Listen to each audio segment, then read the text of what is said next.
बीमन, रत्ना, उनकी छोटी बेटी जूही के साथ एक खुशहाल परिवार था। कल बीमन काम से बहुत देर से लौटा था। रत्ना, अरे रत्ना, दरवाजा खोलो, बहुत भूख लगी है। आज काम करते करते बहुत देर हो गई। बस रुको, खोल ही रही हूँ।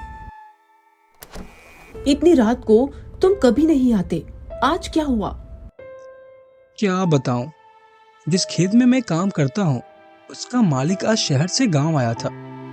उसने सुबह काम करने से मना कर दिया, तो इसी वजह से रात को काम करना पड़ा। अच्छा छोड़ो, तुम हाथ मुंह धोकर आओ, मैं खाना परोसती हूँ।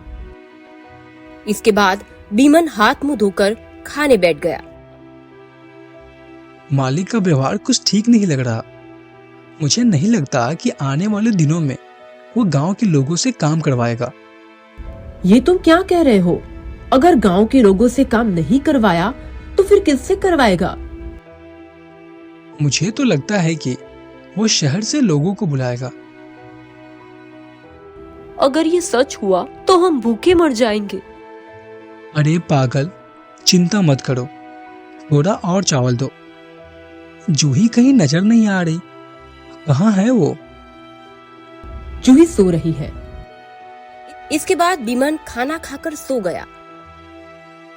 अचानक रात में उसने सपना देखा कि महाजन उन्हें घर से निकाल रहा है और वह रो रहा है। फिर बीमन अचानक चिल्लाते हुए उठ गया। नहीं, मुझे मत निकालो, मैं आपके पैर पड़ता हूँ, प्लीज मुझे इस काम से मत निकालो। बीमन की चीख सुनकर रत्ना और जूही दौड़ कर आ गए। क्या हुआ? तुम इस तरह चिल्ला क्यों रहे थे? मैं लगता है पापा ने कोई बुरा सपना देखा है। क्या हुआ? तुम इतना घबराए हुए क्यों हो? कोई बुरा सपना देखा क्या? हाँ रत्ना, बहुत बुरा सपना था। पापा, ऐसा क्या सपना देखा कि आप इतने डर गए? नहीं, मैं अपना सपना नहीं बता सकता, वरना ये लोग चिंता में पड़ जाएंगे। क्या हुआ? चुप क्यों हो? नहीं, कुछ नहीं। जाओ यहाँ से, मुझे अकेले में सोने दो। अजीब हो तुम। चलो जूही, तुम्हारे पापा लगता है पागल हो रहे हैं। पहले कहते हैं कुछ बुरा सपना देखा, फिर कहते हैं कुछ नहीं बताऊंगा। इसके बाद रत्ना और जूही चले गए और बीमन उस बुरे सपने के बारे में सोचते सोचते सो गया। अगली सुबह बीमन पास के गांव में काम करने चला गया और रात तक काम करता रहा। बीमन, क्या काम खत्म हो गया? जी बाबू, काम खत्म हो गया। ये लो तुम्हारी मजदूरी, और कल से काम पे आने की कोई जरूरत नहीं है। क्यों बाबू? खेत में तो अभी बहुत सारा काम बाकी है। अगर मैं काम नहीं करूंगा तो भला कौन करेगा? असल में मालिक ने कहा है कि अब वो शहर से मशीन और मजदूर लाएंगे। आज के बाद वही लोग काम करेंगे। बाबू, मैं आपके पैर पड़ता हूँ, हमें इस तरीके से मत निकालो। हम गरीब लोग हैं, इस काम से ही हमारा पेट भरता है।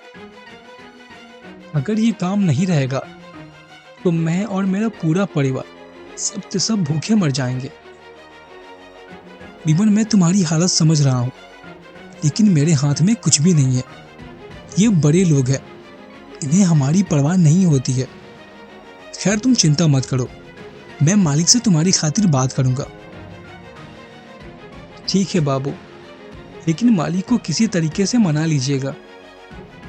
हाँ ठीक है, देखता हूँ क्या कर सकता हूँ। तुम घर जाओ। इसके बाद बीमन उदास होकर घर लौट आया।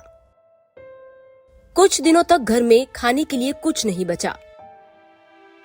माँ, मुझे लड्डू चाहिए। लड्डू तो खत्म हो गए, अब बचा हुआ खा लोगी तो दोपहर में क्या खाओगी? लड्डू? हाँ, इस गांव में मेरे हाथ के बने लड्डू सबको बहुत पसंद है। अगर मैं लड्डू बनाऊं और तुम उसे बाजार में बेचो तो हम अच्छा पैसा कमा सकते हैं। अरे हाँ, अगर ऐसा हुआ तो हमारे घर की सारी परेशानियां खत्म हो जाएगी। लेकिन लड्डू बनाने के लिए सामान चाहिए और हमारे पास पैसे नहीं है।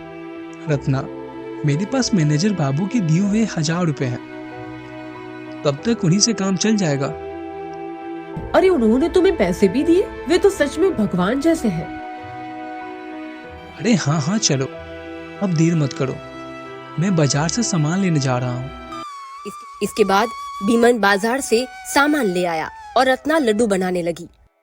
बीमन और जूही ने बाजार में लड्डू बेचना शुरू किया। धीरे धीरे उनका व्यापार बढ़ता गया। कुछ दिनों बाद एक दिन मैनेजर उनके घर आया। जी नमस्ते, मैं बीमन का मैनेजर। क्या बीमन घर पे है? अरे मैनेजर बाबू, आइए, अंदर आइए। नहीं नहीं, मैं बाहर ही ठीक हूँ। वैसे बीमन दिखाई नहीं दे रहा, कहाँ है वो? वे बाजार गए हैं, बस आते ही होंगे। हाँ ठीक है, तब तक मैं बाहर ही वेट करता हूँ। थोड़ी देर में बीमन और जूही भी घर आ गए। अरे मैनेजर बाबू, आप बाहर क्यों खड़े हैं? चलिए ना, चल के अंदर बैठते हैं। अरे वाह, लड्डू! हाँ, मेरे हाथ के बने लड्डू खा कर देखिए। लड्डू तो मुझे बहुत पसंद है। मैनेजर अंदर आकर लड्डू खाने लगे। अरे वाह, ऐसा स्वादिष्ट लड्डू तो मैंने पहले कभी नहीं खाया। तुम्हारी पत्नी के हाथों में तो जादू है, जादू। हाँ मैनेजर बाबू, इन्हीं लड्डुओं की वजह से अब हमारी सारी परेशानियां खत्म हो गई है। अब हमारा घर इन्हीं से चलता है और अब बिटिया भी पढ़ने के लिए स्कूल जाती है। अरे ये तो बड़ी खुशी की बात है कि तुमने खुद का काम शुरू किया है। अब कोई चिंता की बात भी नहीं। अब तुम्हें नौकरी से कोई नहीं निकाल सकता, क्योंकि अब तुम खुद के मालिक बन चुके हो। कहते हैं ना, भगवान जो भी करता है अच्छे के लिए करता है। इसलिए बुरे समय में हमें घबराना नहीं चाहिए, बल्कि मजबूती के साथ हमें लड़ना चाहिए कि आगे हमें क्या करना है। तुम दोनों ने तो मिसाल कायम कर दी।